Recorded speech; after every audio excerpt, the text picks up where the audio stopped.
Почитувани граѓани, почитувани медиуми. СДСМ ја зацрнува економијата додека бизнисите на граѓаните, на обичните граѓани тонат, фирмите на блиските до власта нижат милионски тендери. Медиумите објавија скандалозна информација дека фирмата СВ Инвест, која како што пишуваат се поврзува со Вице Заев, брат на премиерот, и добила 22 милионски тендер од Рек Битола во 4 очи.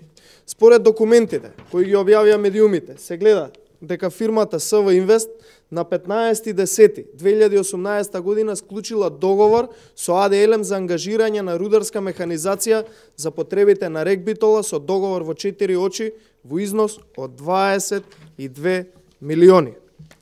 Од објавената документација се гледа дека СВ Инвест е фирма која нема сопствена механизација и опрема за извршување на работата, туку истата ја изнајмува од 3 различни компании.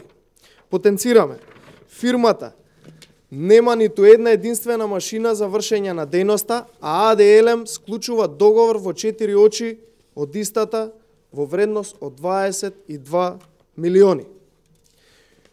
Кои биле квалификациите според кои оваа фирма добила тендер, а нема ниту една машина? Според кој метод АД одлучил дека баш СВ Инвест е најдобра за извршување на дејноста, а како што гледам истата земала телескопски чистач од една автодигалка од друга компанија, а работници за работење од трета компанија, што значи не е специфицирана за работа и за задачите кои што ги извршува. Дали ова е шемата по која се испумпуваат парите од буџетот преку државните предпријатија? Дали ова е животот за кој што зборуваше СДСМ пред да дојде на власт? Почитувани, додека АД се користи како средство за делење на тендери на фирми во собственост на луѓе блиски до врвот на власта, конкретно брат на премиерот, системот во Рек Битола постојано крахира. Имено, повторно крахираше еден од блоковите во Рек Битола, овој пат блок 1, додека само пред една недела имаше прекин во работата на друг блок. Штетата од едно испаѓање на блок во Рек Битола е околу 200.000 евра.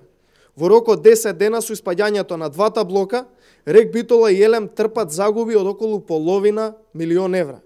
Дали овие штети кои што ги трпи компанијата се резултат на неспособност на кадрите на СДСМ и не знаат да менаџираат со компанијата?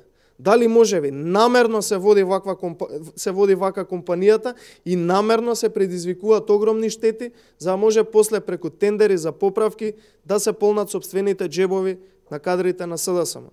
Ова е сериозен сомнеш и треба да се истражи. Дали некој од власта си игра со најголемиот произведувач на струја во државата, кој обезбедува и до 80% од потребите на граѓаните?